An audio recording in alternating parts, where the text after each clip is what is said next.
And welcome back to Shabbat Night Live. We are continuing with our guests. We have a ton of great things to talk about with Kevin Fisher. Kevin, you are the president of Ark Discovery International. Your website is arkdiscovery.com. Obviously, we're going to talk about Ark things coming up, Yes. Ark of the Covenant, Noah's Ark, and we've talked about Sodom and Gomorrah in our last episode.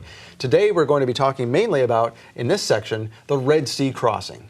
Something that's close to Michael's heart. We've got a photo of it behind us, and you have a video you'd like to share with us.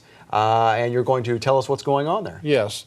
Before we start the video, we have a map here of the Sinai Peninsula. Okay. Where the children of Israel, they left Egypt proper, which will be over in the Cairo area, for instance, and they traveled east across the Sinai, and then they were told to turn south, which brought them down through the Wadi Watur, through the mountains, and then the Wadi Watur emptied out onto this large beach that we see on the east side of the Sinai Peninsula, and the western edge of the Gulf of Aqaba. And that is Nuweiba. That's Nuweiba, and that's where we're headed to. That's the Red Sea crossing site. So in our video here, we're going to go down to Nuweiba from two different directions. We'll first start out here in Cairo, and then from there, we'll head over to Nuweiba, and then in the second part of the video, we'll be heading down from Eilat, Israel, down to Nuweiba. So here, we're starting out in Cairo, and we're driving through the city here. You can see it's quite large. You see the minarets and so forth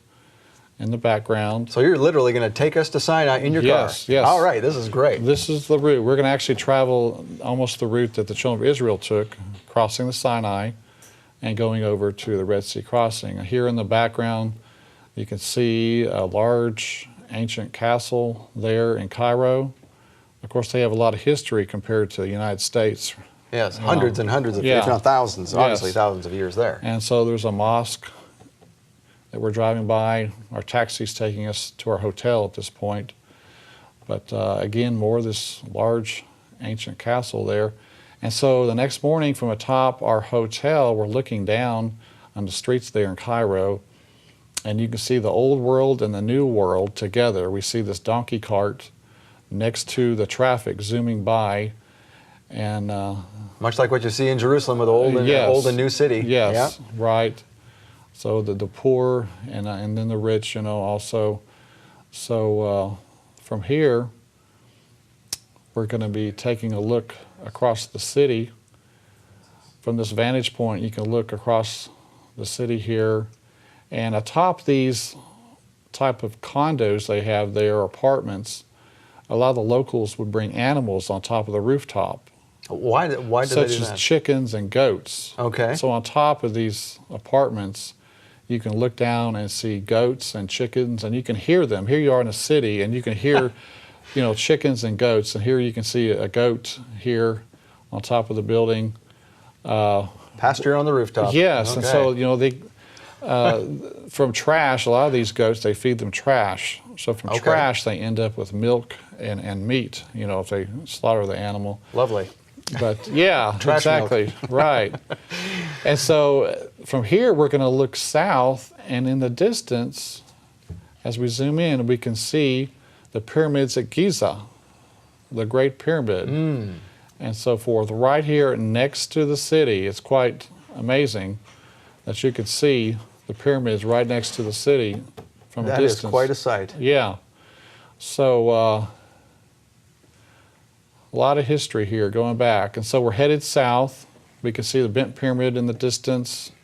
We got our taxi taking us down to the step pyramid, and there it is. This is the pyramid that Joseph built, Ron Wyatt thought. And the National Geographic, they mentioned some inscriptions along the Nile River, where it mentioned that Imhotep had saved his country from a 7-year famine. So does that sound kind of like Joseph? That is a little familiar, isn't it? Yes. So Imhotep built this pyramid. It's considered the first and oldest pyramid in Egypt. Wow. He built it for his king Zoser. But at this complex are some underground vertical silos which held grain. During the 7 years of plenty, they had to store the grain someplace. So a great place to store it would be underground, where it's cooler. The grain would last longer. And so at this complex here are a series of underground vertical silos. Now they had to bring the grain up, and so there's one exit point for these silos. And this is the exit point where they would go down and get the first grain out. The first grain that went in came out first. First in, first out. And so they went down these steps and carried the grain up in bags of grain. So Joseph was able to save his country. So it's the from ancient best before date system. Yes, exactly. So this made Egypt very rich, the sale of the grain. So in our graphic again here, the map, we're going to go across the Sinai, and we're going to turn south and go through the mountains to the Red Sea crossing site. That's our destination. But Solomon's seaport was on the northern tip of the Gulf of Aqaba at Elat, according to 1 Kings 9:26, and it termed this body of water as Yam Suf, or the Red Sea. That is the body of water we're heading over to, the Gulf of Aqaba. And as we're heading east out of Cairo, we're taking our taxi, and we encounter the Suez Canal that we've all heard of. And along the way here, we have to go underneath the Suez Canal. There's a tunnel going underneath the Suez. It's over a mile in length. That's one way of going through the waters on dry ground, yes, I suppose. Yes. So our driver's taking us through the tunnel here, and we've got an abbreviated video segment of it as we enter. And it's a quite nice, but it is a small, two-lane tunnel.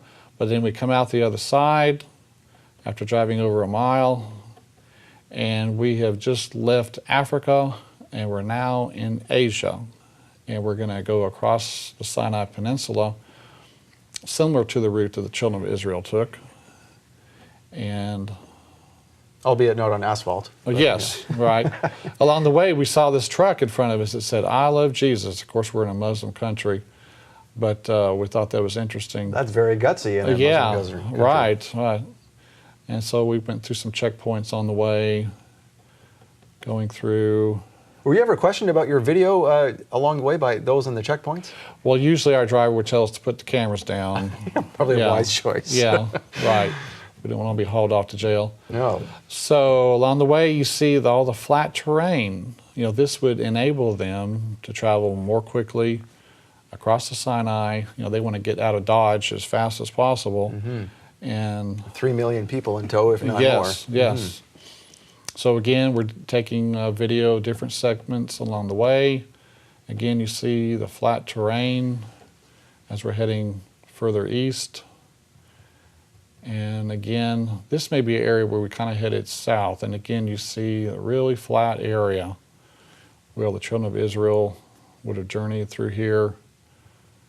They would have never suspected that they would be entangled in the desert, as the word says, encountering a Wadi Watir after seeing this. Yes, I'm sure a lot of the men that knew the area, when they turned south, they became concerned, where is Moses taking us? Right. But well, as Michael Rood points out in his video, Nueva, in the beach, you're pretty much cornered. You've got wilderness to one direction and armies to the other. Yes, right. And so in this area, we're getting closer to the Wadi Watur that goes through the mountains. Again, the flat, nice terrain. And here's the beginning of the Wadi Watur. It's a wider area, but you see the mountains on the right and the left. And plenty of room through here. It's a nice, generous, wide area. You almost wonder if they thought, great, we're going to be hidden in here, and that's going to be a good thing. Yes. But was not the case. They found out later, they came to a stop. So here's the wadi we're going to travel through to get to the large beach there. And this is where it will exit later. This is from Google Earth. Can you imagine getting millions of people through there? That would have been a feat in itself. It became tight at some point. But in the distance, we see the mountain we'll head to later in our next segment, Mount Sinai over in Saudi Arabia. But you can see the orientation of the crossing site to the Mount Sinai in this graphic here. So here we are, we're going through the Wadi Watur. We see the mountains. This is a nice wide area that we stopped. And it's still fairly passable here. Yes. Does not look like a threat at all. Right. But as it gets narrow, we can see here it's much narrower. and things were a bit congested. And there is nothing there. I mean, no wonder they were concerned. There's no food, there's no water, Yes. just a bunch of rock. And Right. so, And you can't take your wagons over top of these mountains here. No. Look how steep this is. we have to remember there's no asphalt in that day. I mean, there's no smooth road. They're feeling every bump. They're Yes. likely twisting ankles trying to get away Yeah, so fast. Exactly. And so, winding our way through this narrow area, it gets more and more narrow. Here we make a turn through a narrow spot. And I think we may pan up at some point, and you can see how steep these large mountains are. So it says in Exodus 14, they're entangled in the land, the wilderness hath shut them in. So Exodus is telling us they're going through the Wadi Watur, they feel all shut in, they're entangled, they're winding their way through these narrow mountains.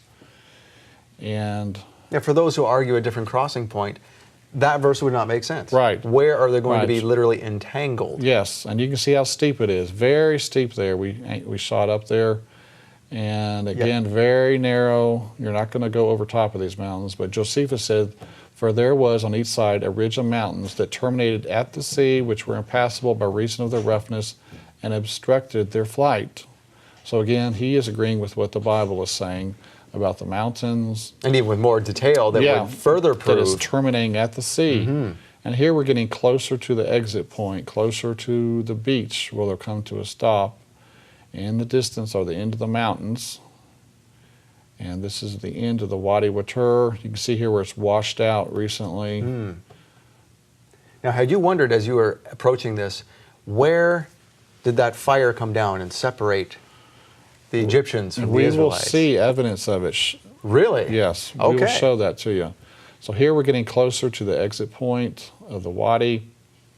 In the distance is the beach, and past that we can see in the distance now the water of the Gulf of Aqaba. Now, there's something on that beach modern, is there not? There's some buildings there. There is, and we'll see that, yes. So there's the Wadi we traveled through. We're now at the beach at Nuweiba. And now we're going to show you the second way to get to the beach, and this would be from Israel. Here's Eilat. It's Saturday evening. The day is ending, and the next morning we're going to head out through the Israeli exit point and then go over into the Egyptian border station here. And so the Taba Gateway, and we had our driver waiting for us, ready to take us. We're heading south about 50 miles, heading down to Nuweiba. And This is the Israeli way. this is from Israel, yes. Okay. You can get to it from Israel. And on the left, we can see the waters of the Gulf of Aqaba. So I'm here in the back seat. We see the water Oh, there it is there, yeah. on the left, the Gulf of Aqaba. That is the Yam Suf, or Red Sea, spoken of in the Bible. There is the Pharaoh's Island, built in the 11th century by the Crusaders. I guess they were controlling movement through the area. It's a very interesting castle. And here in Egypt, things are poorer compared to Israel, but a lot of vacant buildings, a lot of unemployed. But we're continuing to head south. Now, when was this video shot? This was November of 2016. Okay, so this is after all the unrest and the Arab Spring Yes, and all the rest of it. yes. And then there's Nuweiba, jutting out into the water, 5 miles long, 3 miles across. So it's large enough to hold 3 million people. That is larger than one imagines seeing the photos from Yes. the aerial view. In the background there is the Wadi Watur we came out of, Okay. emptied out onto the beach here.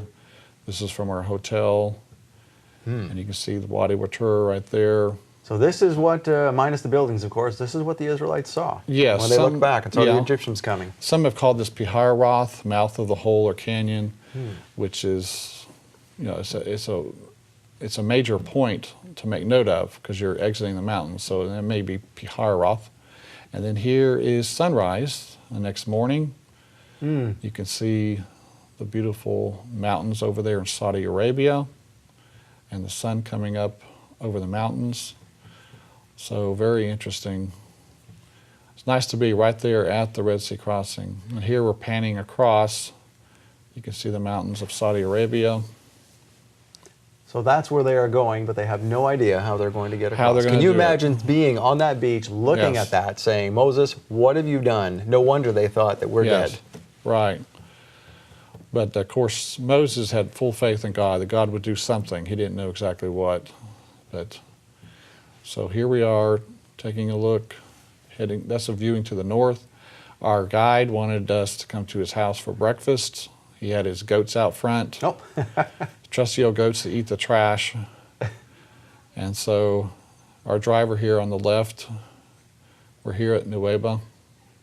so can people go out there like you did as on some kind of tour, or is this just something, an anomaly that you did and happened to find a driver who was willing to do it? Well, I don't know of any tours going there, formal tours, but it's mainly individuals that are going. We had to go through like 6 checkpoints to get to the spot. So you've got to be dedicated. You've got to have Yeah. a reason for going out Yes, and there's so much military there on the way to the Nueva, it can turn off a lot of visitors, tourists, I think. Mm-hmm. And that's what one of the hotel owners said. So here, our guide was giving us some tea, and then we headed out from here. We were going to head over to the pillar that marks the spot there there. Ah, okay. at Nueva. And you can see the poor area of town, the Bedouins living. Now this is the pillar that has been eroded over time, not Yes. the ones that the Saudis found on the other side, which was pretty much intact. Right, this will be the Egyptian pillar we're heading toward. And it was found lying in the water. Here we can see it in the distance next to the road in the center of the video. Oh, there it is erected there. Yep. Yeah. Okay. So Ron Wyatt showed it to the authorities in 1978. The Israelis were occupying the Sinai Peninsula. He showed it to them. They brought it back from the water's edge and set it up in concrete, which was very nice. So today you can go there and stand beside this pillar. And that's all thanks to Ron Wyatt. Yeah, Essentially. And Solomon, who erected it to start with. Of course, yeah. So, the matching column on the Saudi Arabian side had Hebrew writing on it still when Ron found it in 1984 that said Solomon, Pharaoh, Yahweh, death, Mizraim, which means Egypt, water, Edom. So this was a marker marking the Red Sea crossing spot. Oh, and someone has made their own markings on it, yes, unfortunately, but modern graffiti. But Solomon's seaport, Elath, was 50 miles to the north there at modern-day Eilat. And so Solomon, this was his area. This was his neighborhood. And so 400 years after the fact, he had these columns erected to mark the spot of the Red Sea crossing. He knew full well where this event took place. So that must have been passed down from family to family. Yeah, sure. Yep. So it's a 16-foot red granite Phoenician-style column. Beautiful. And there's obviously no writing on there. That's all been washed off now. The back side of it has been eroded away. It doesn't look this nice, and that's where probably some writing was. But that's a solid piece of granite. That's not like the Yes. Sodom and Gomorrah limestone that we saw. This is Right. It's This is very solid red granite. It's very beautiful. So from here, we can get a look at where this is in relation to the water. It's set back. The water's a couple hundred yards away. and this is the beach here essentially. Yeah, this is the crossing area right here where the water actually opened up. Wow. Yes, it's amazing to stand here. Now, is there a definite place on the other side that we can match up as to where Yes. from the beach? The column that was cut down in Saudi Arabia, the base of it is still there. Oh, okay. So if you line these up, it's 13 miles across the water. Yes. So we're traveling through the local Bedouin village here. But up to the north, before we head down to the crossing site, up to the north is Migdal, or fortress, that is at the narrowest point where the water and mountains come together, is this fortress. And I imagine it was designed to limit the travelers going up and down through the beach there, heading north or south. And so this was some type of Egyptian fortress designed to control movement through the area. And inside the fort here, they had a nice well dug that would serve the soldiers here in the nice fort. And so some of the locals were following us in here, and they were showing us this well that the soldiers would have used. And some kid sitting precariously on the edge. Yeah, I'm afraid they might fall in there. And so we can look down and we can see a little bit of the water. And so that would have served them. So this was probably Migdal. And now we're getting ready to head back south to the actual crossing site. And here you can see the beach where the waters opened up. We're standing at the exact spot. Wow. Yes, and the mountains of Saudi Arabia in the distance. Did your knees get weak sitting there? Was it an awesome thing to behold? It was quite incredible, yes, to be there. And so in the foreground, right in front of us here, is a melted beach where the sand and the stones were literally melted together like concrete. Really? This is not loose sand. This is a melted beach which the pillar of fire created when it stood here. So separating the Egyptian army from Yeah. the fleeing Israelites. yeah. So again, this is more evidence, that confirms the location My here. goodness. Now, how did you find out about that? I had heard about it, and then I saw it myself. So here it is. You see, this rock is just infused in with the sand and the little rocks there, and this is all hardened. This is like concrete. That is amazing. Jason here is stepping on it. It's very solid. This is a different area. How did the locals explain this? I asked the hotel owner was here with us that we know, and he says, I've never seen this before. His hotel's in a different area, but he was amazed at what he saw. So Well, there's the evidence right there. It's solid. Right. And so a piece of it was broken off for us to look at, and you can see up close here all the little rocks and the sand. They're melted together, infused Wow. by the pillar of fire. And this goes on for some ways. This isn't just one little spot. And so Ron Wyatt went scuba diving out there, and various things have been found in the water. You can see human femur bone that is coral encrusted, which would be something you would expect. And on the left here, we see a normal one. On the right, you see the coral encrusted femur from one of the soldiers. On the top left, you see a human rib cage stuck in the coral. Now, what about people who say, "Oh, this is table coral"? It's not, because it has metal in it. And so here's a horse's hoof. It's shriveled up when they took it out of the water. It's shriveled up. So again, we have horse parts, human parts. What are we seeing here? What is this coral? And so this is coral standing on an axle, and it has a raised center hub with spokes going outwards. Here's another round chariot with a raised center hub and then spokes going out, and it's got a round shape to it. Again, it's covered in coral. Do some people say that these are just modern shipwrecks? Some people have said that, but again, this agrees totally with the design of the chariot wheels. With the raised center hub and using metal detectors, there is metal in the center.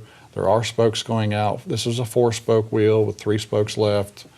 4-spoke wheels, 6-spoke wheels, and 8-spoke wheels are found here. Of course, using the metal detector, like he's demonstrating here, all of the hubs here contain metal, and that is the design of the Egyptian chariot wheel with the metal center hub. Now here is a gold-plated wheel. There were 600 choice chariots used in the Exodus, we're told, so you would expect to find 1,200 chariot wheels here with gold. And this one is special. It's gold-plated, and 2 or 3 of these were found by Mr. Wyatt. Now we see a more shallow area where the Red Sea crossing took place. It's shallower here compared to the north and compared to the south. It's still deep. It has to be a deep area. It's 2,800 feet deep, but that gives you a 4% grade, which is manageable. Over in Saudi Arabia, you see the remains of the pillar that was found there on the Saudi Arabian side. It was cut down by the Saudi authorities. It had Hebrew writing on it. We don't know where it is. But there in the Saudi waters, Viveka Ponton went scuba diving, and she found this beautiful chariot wheel in the Saudi Arabian waters. So you have chariot parts on the Egyptian side, chariot parts on the Saudi Arabian side. But it's not the crossing site. It couldn't be. That's what the critics would say. But you know, the evidence is here. It's real. So we rented a boat and went out with a Rove, a remote operated vehicle. Had a 100-foot tether, and so we were going to do some little inspecting ourselves. This is a submarine camera. Yes, for a few hours. And we didn't have days and weeks to do this. We had a few hours. We rented the nice boat here to take off. We headed down toward the south end of the beach. We're headed toward that area, and you can see the waters extending over to Saudi Arabia in the distance. And so were you stopped by the Saudi authorities like Leonard Mueller was? Sometimes they do, yeah. If they suspect you, they'll come over and see what you're up to. But so now we're in the approximate area, and we're gonna throw the drone into the water. So you closest to which land is that there? We're close to Egypt Close here, to Egypt. Saudi, Right. Sinai Peninsula.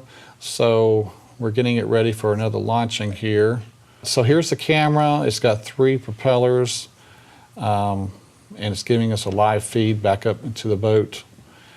And so that day we were able to see something that looked round, but we couldn't confirm that it was a chariot wheel. So here we're launching it, and then here's an instant replay on board the Rove. The Rove's videoing this, and so we're down in the water. So where you are is not that deep where you are right here. Right, Close to it's the not land. that deep, yes. And so you can see some coral parts here. But again, coral doesn't grow on sand. That's there has true. to be It has something for it to attach grow to on. something, yes. So obviously there has to be something down there. Yes. But this area is very remote. I wouldn't imagine that it's, you know, pieces from from modern humans, because why would they be there? There's nothing there. Yes. So some of these objects here may be from the, the Pharaoh's armory. We can't tell for sure. This is fascinating. So we have the video from the Red Sea crossing. Thank you for showing us your trip down there. After the break, we are going to come back and talk about Mount Sinai, what's on the other side of the Red Sea crossing, so we look forward to that. For more than 20 years, Ron Wyatt spent his life and his life savings on researching and finding the real Mount Sinai, Sodom and Gomorrah, Noah's Ark, and the Ark of the Covenant. Discover the amazing truth of Ron Wyatt's discoveries in a special series from A Rude Awakening International, AD, Archaeology Discovered. Special guest Kevin Fisher walks you through every discovery in detail, including his personal verification that the sites Ron Wyatt found are real. You can see the 4 major discoveries: the Noah's Ark, Red Sea crossing, Mount Sinai, Sodom and Gomorrah. Those are visible things. Right now, you can order this fascinating series on DVD and Blu-ray. You'll get all 4 episodes as seen on Shabbat Night Live. It's not for us. God has a timing for this. It's not for us to force the issue, to try to bring it out. So the Israeli Authority, they know it's there. Order AD, Archaeology Discovered. Order online or by phone. And welcome back. If you decided to support our ministry, thank you very much for doing so. You can donate anytime by going to rootawakening.tv or 888-766-3610. Again, thank you very much. Now, we're with Kevin Fisher from Ark Discovery International, and we meant to get into something before the break, and that was Kadesh Barnea. We're going to talk a little bit about that and then get into Mount Sinai. But tell us about Kadesh Barnea. This is the second location where Moses struck the rock. Okay, hold on. Wait a minute. Yes. Second location. Yes. What's that about? Well, the first location was in Mount Sinai. Okay. He was told to strike the rock, which he did. It split, the water came out. Well, they moved over to the Kadesh Barnea area, and he was told to speak to the rock. But instead, out of basically anger, he struck the rock, and the water came out. And so there's an area about 30 miles southwest of the Dead Sea that Mr. Wyatt found that he believes is the Kadesh Barnea site, where you can see a large amount of water erosion coming down the base of the mountain right there. So to get to the site, you have to drive out in the desert there, drive down some rocky roads. And in this first image here, we're getting out of our rental vehicle, or Avis. I'm sorry, Avis. But going down these little rough roads, and we finally got to a stop. We couldn't go any further. And so you walk about 2 miles through the desert to get to this mountainous area. Okay, we In see the it there. distance is the area we'll be taking a look at, but you can see it's rather flat out here. This would have been kind of the area where the children of Israel would have camped. Plenty of level area here. And then this is a site where the water erosion is. You can see someone standing here. To the right of this individual is the site we'll be taking a look at where there's the most water erosion. But this is the site where Moses struck the rock. Now, in the next slide here, we can see a large amount of erosion coming down the mountain. It's eroded away.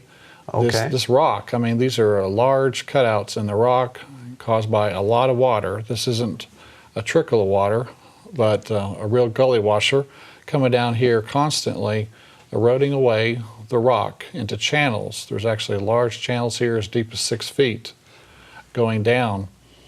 And in the distance here in the left, where the individuals next to the stone, that is a baffle rock stone, they call it, where it was approximately 6 feet deep there, the channel that was being cut out, and the children of Israel stuck this rock down in the channel to force the water out, to spread out the water, basically. Okay. Like a dam, essentially. Yeah. Okay. So here you can see the eroded areas. Still some pools there? Yeah, these are deep. Apparently there had been a light recent rain here in this particular case when we were there. And again, you can see more of the eroded areas of the rock, more evidence of a large amount of water creating these deep channels coming down. And here we're looking down the side of the rock here, more of the deep channels. So is this recognized by anyone as being this site? It's not officially recognized. Again, this is one of the discoveries that's not recognized by the majority. And the next slide here, we see the deep channel, about 6 feet deep, where the baffle rock was placed in here, strategically placed. It's a wedge-shaped rock, forced straight down in there.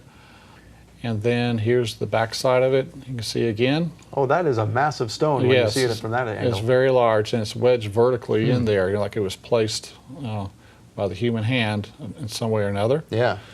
So, and just above this, we'll take a look to the right of this, but again, you can see the baffle rock, and then where the water would have run downhill out into the encampment to give refreshing water to the children of Israel. Now, have there been any artifacts found out there, like some pottery and things? Well, Ron Wyatt did find some pottery, grinding millstone out there. So artifacts have been found in the encampment area. So regardless of what you want to believe, people did live there at some point. Yes, there's evidence, yes.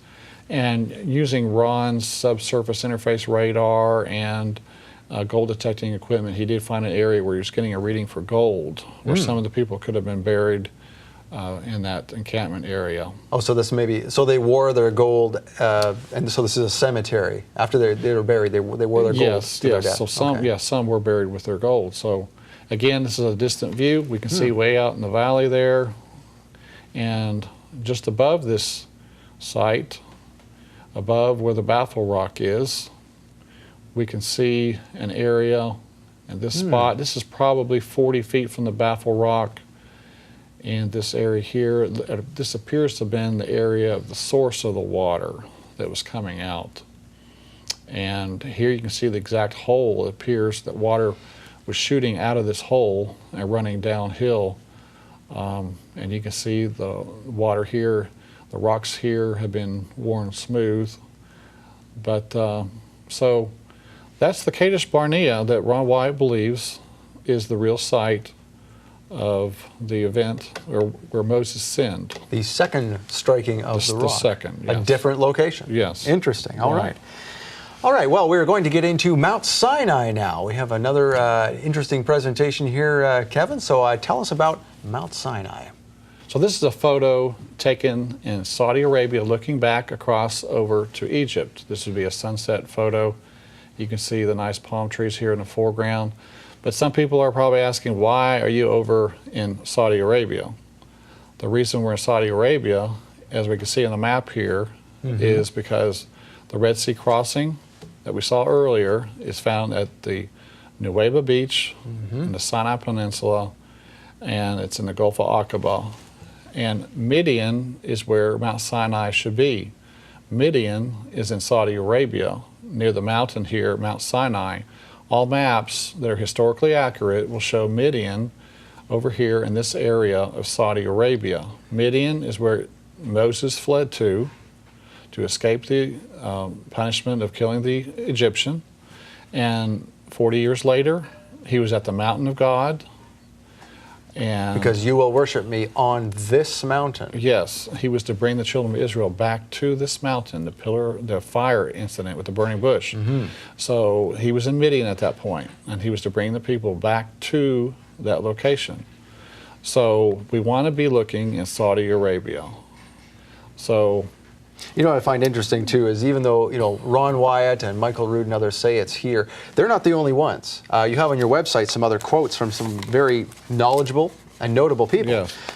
For example, Dr. Roy Knutson, he's a professor of biblical archaeology, says the visible evidence is quite overwhelming that the location of the true Mount Sinai has been discovered in Saudi Arabia. yes. Herschel Shanks, you mentioned Herschel Shanks to me when we were talking before the program. He says Jabal al-Laz is most likely the site for Mount Sinai. And then Dr. Dean McKenzie, who is a professor emeritus at the University of Oregon, says the evidence points to northwest Saudi Arabia as the location of the actual Mount Sinai. Yeah, so there are, quote, authorities out there that are agreeing, yes, this is the correct mountain. And this is the place where Ron, he crossed the border in 1984 on foot from Jordan into Saudi Arabia, he and his sons, and they walked through the desert. It was a very strenuous hike for them, and that's when he was taken prisoner, supposedly, being accused of being an Israeli spy.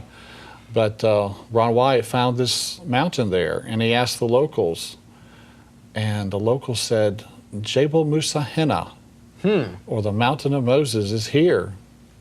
And so you've got a local tradition out there that, yes, this is the Mountain of Moses, and of course they do respect Moses, the Muslims do. Now there's two names there, Jabal al-Laz and Jabal Musa? Yeah, Jabal Musa Hena, they call Musa it the Hena. Mountain of Moses. Okay. Yeah, is what they call And we're it. talking about the same place? Yes, same mountain. place, same Okay. as Jabal al-Laz, yes.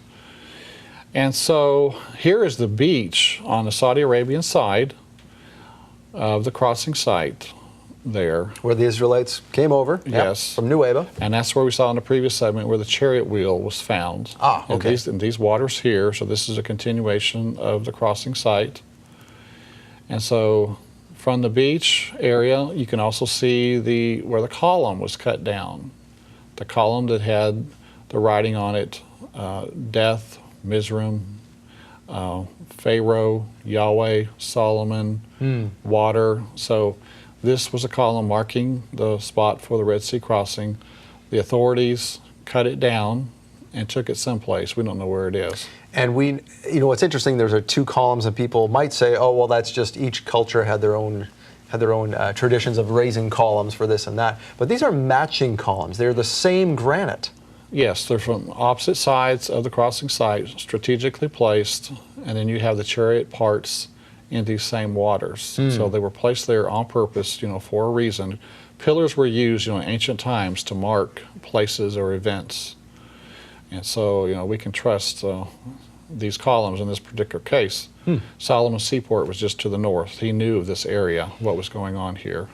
So in our next slide here, we can see Tim Mahoney in the foreground, and in the background, you can see the split rock, the first split rock. Yes, okay. So we went for the second one, back to the first one here. And of course, Tim Mahoney, he is with the website patternsofevidence.com. They're putting together a documentary on this and the Red Sea crossing. But you can see in the distance the split rock on top of a 300-foot tall hill. The split rock is 50 feet in height. It's a very prominent rock. Now in Numbers 20:11, and Moses lifted up his hand, and with his rod he smote the rock twice, and the water came out abundantly, and the congregation drank, and their beasts also. So God provided for them. He gave them provision. And Water for 1 million people. Yes. And probably several million so animals. Probably 3 million people, plus their livestock. So some people have been able to make it over there. The country is closed. You cannot get a tourist visa. So to get into the country is very difficult. And then getting out to the site, you have to have permits usually just to get to that area. But here you can see the split rock where you can see a large amount of water erosion. A large amount of water erosion coming down from the rock. In the foreground here, you can see channels being cut into the rock. The water has eroded the rock to a smooth surface here.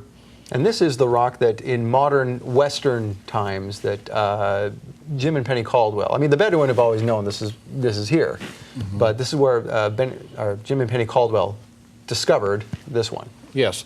After Ron discovered the mountain, Jim and Penny went out there and they also found this rock. So very, very large rock. The split in the rock is so large you can actually walk through it. You know, and a large amount of water erosion inside the rock itself. Here you can see how it stands out prominently above the peak there. And so here you can see the split in the rock where a person could walk through it. When God split it, it sure split, and then the water erosion coming up out of there, spewing up, it created more space probably in the rock, eroding it away. And you can see water erosion coming down from the rock. Yeah, and even if you saw this and you were a skeptic and said, well, that rock has always been split, or it's a natural outcropping, and that erosion is wind erosion, well, you're not going to have wind erosion flowing down in a pattern similar to what water would create. Yes, this is definitely water erosion coming down. Again, this is a desert area, very little rainfall at all out here, and yet all this water erosion you can see on the rocks coming down from this giant split rock. So God did provide water for them lovingly, even though they were impatient and rebellious, kind of like us, I guess. Aren't we all? Yes. Yeah.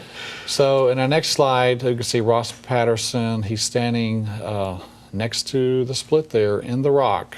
Now, those who are not familiar with Ross Patterson, who is he in relation to all of He's this? a friend of mine in New Zealand who Okay. also promotes Ron Wyatt's work. Oh, very in his good. presentations, and he was able to make it out there. And so our next slide, we can see the altar Jehovah Nissi in the foreground. And in the background, we can see the split rock once again standing up. Very prominent rock in the background. And so this is an altar of some this kind mentioned here. in the Bible, yes, this altar. So again, this is matching the biblical account once again. And there's also some circular rock formations. I don't know if they held the bottoms of the tents down or something, but you see some round rock formations where the children of Israel were encamped in this area. That's similar to what we find in North America with the Cherokee Indians and such across the country, that in certain areas where they would camp, there's these circles where their tents were. Okay, yeah. At different times of the year, yeah. Sure, yeah. So over on the other side of the mountain is the front of Mount Sinai, and you can see in the distance the blackened peak of the mountain. Once again, the Bible says that the mountain was a smoke. It was on fire. And so the mountaintop here is blackened. When you walk up to the top of the mountain, several people have, you turn the stone over, the top of it's black, the bottom of it is brown. Really? So there's evidence that it was burned on top, and the natural color is on the bottom, and it's brown. Now that answers a question I was going to ask, and you've already answered it, because I have heard a secondary theory that this is just a different type of rock. It's a black rock that happens to have this line right at a certain point near the peak. Yeah, but that's not the case. Yeah, this is a burned mountaintop because underneath it, it is brown material. So it's actually a day hike to make it to the top of the mountain and to make it back down. Strenuous walk. But people have been up there and they've seen the blackened, burned. And that is the tallest mountain in the area. It is. The upper 2/3 of Saudi Arabia is the tallest of mountains, and that's another clue that ancient historians have said, that it was the tallest of mountains in Midian, and that's what it is. Here it is from Josephus. We were just looking at that now. Josephus said that Mount Sinai was the highest of mountains in the city of Midian, which is just outside of Al-Bad. Yes, Al-Bad is 15 miles to the south. Okay. And Al-Bad is where Jethro is from. On some maps, you'll see the name Jethro next to Al-Bad.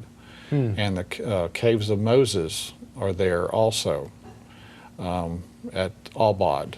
And also Philo said that Mount Sinai was located east of the Sinai Peninsula and south of Palestine, which puts it again in this vicinity. Again, we're in the correct location. So you have all these ancient historians identifying the site, and you have the Bible saying Mount Sinai in Arabia, Galatians 4. So it's pretty incredible. It's been lost for so many millennia, and yet here it is coming out near the end of time for a demonstration of truth for mankind. So Exodus 19, and Mount Sinai was altogether on a smoke, because the Lord descended upon it in fire, and the smoke thereof ascended as the smoke of a furnace, and the whole mount quaked greatly. My friend Aaron Sin was out there around 2003 with Tim Mahoney, and again you can see the blackened peak in the background, and at the base of the mountain, we'll see a little bit later, is the remains of an altar. Once again, fitting the biblical account. You can see a guardhouse on the right edge of this photo. They put a fence around the front of the mountain, and a guardhouse and a sign telling people to stay away. This is an archaeological area. So the Saudi authorities are recognizing this as an archaeological site. Well, having put that much effort into it, they know. Yes. They know darn well what this is. Sure. And then another photo here from a distance further back from the mountain. You can see, again, the encampment area, and the left side of the photo in the distance, that's an area where Elijah's cave is. And here in the very center of the photo is Elijah's cave. It's in a shadow, but it's in kind of the very center of the photo here. Oh, yeah, you can see it there. Yeah. And he, Elijah, arose, he did eat and drink, and went in the strength of that meat 40 days and 40 nights unto Horeb, the mount of God, and he came thither unto a cave and lodged there. 1 Kings 19. Now, how many people would catch on to that this is the same? Because we hear of Elijah's cave, but normally you wouldn't tie the two together. You wouldn't stop at Mount Horeb. Oh, yes, that's right. This is the same place. You know, it's funny that it's just all in the same area. Everything matches here, you know, the biblical account. And this is taken from inside the cave, and we're looking out into the valley below. This is quite a photograph here. Wow. Now, that is, there in the photo you can see that's the Saudi government's buildings, is it not? Well, actually those are Bedouin buildings out in the okay. far distance. But just in front of that, toward the mountain a little bit, is the fencing they put up, the Saudi authorities, to keep people out. And there's all kinds of things down there. There's even a modified corral of types. There is, remains of an altar, remains of pillars at the base of the mountain. Here's another photo of the cave. It's not real deep, but nevertheless it is something to provide shelter from the rain and so forth. Now, Google Earth, you can look about 20 miles southwest of here, and you can see Elim. Elim was where there were 12 wells and 70 palm trees, we're told. And if you go there today, there's still 12 wells at this site. So this is no doubt Elim. Yes. So this is, again, confirmation we're in the right area. And it's on the right trail. It's on the way, is it not? Yes, it is. Right. And so we're back at Mount Sinai again, and Ross Patterson is pointing to a spot in the distance. This is where the golden calf incident took place. We're going to see that shortly. But this will give you an idea of how Moses is coming down the mountain, and he could have seen the dancing and the apostasy taking place. And of course, his anger became hot, righteous indignation against the apostasy of the people. In Exodus 32, and it came to pass as soon as he came nigh unto the camp, that he saw the calf and the dancing, and Moses' anger waxed hot, and he cast the tables out of his hands and brake them beneath the mount. So that's what he saw. And here we can see, this is an aerial view of the large rocks where the golden calf was placed on top of this. The Saudi authorities, they have placed a fence around this once again, and there's a sign saying this is an archaeological area, stay out. And the clue is that there are paintings on the side that are not indicative of that area, are they? That's right. You've been there, I guess. I've seen photographs. Okay. Yeah. So here we are. This is a closer shot of it. And on the sides of this, as you say, there are inscriptions of the Apis bull and so forth on the side of this from Egypt. So they came from Egypt. They're accustomed to this, Egyptian bull designs and so forth. And here Ross is next to one of them. And that is not native to that area. Right, That's right. the key. The Saudi locals, do not draw this type of Egyptian drawing on the rocks, in their area. So this is something brought over from Egypt, these designs and so forth. So, and then Ross is next to some other carvings here, more bulls and calves, and you see a camel and so forth. So a lot more inscriptions here showing people were here, and again, it's tied back to Egypt. Now, how long ago was this that you could get that close to this? Because you can't do that anymore. Right, you can't get a tourist visa. You have to get some sort of special permission from the government. You can't just send in an application for a tourist visa. You have to get a special permit, and that's extremely difficult. And you would have to hop the fence now, too, to get this kind of photograph. Yes, to get inside some of these areas, you can go around the fence. Some of them have. But of course, they're not damaging anything. They're keeping everything pristine. So, and here's some more drawings Ross is next to.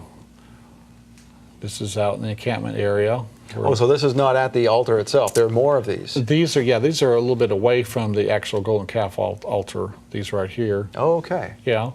And then this is Dr. Kim, who was out there, went out there 12 times. He worked for the Saudi prince, and he found numerous drawings out here also. He also found these artifacts, incredible amount of pottery and so forth in the encampment area. And he was wasn't he a personal physician to the king? He was to one of the princes, yes. Yes.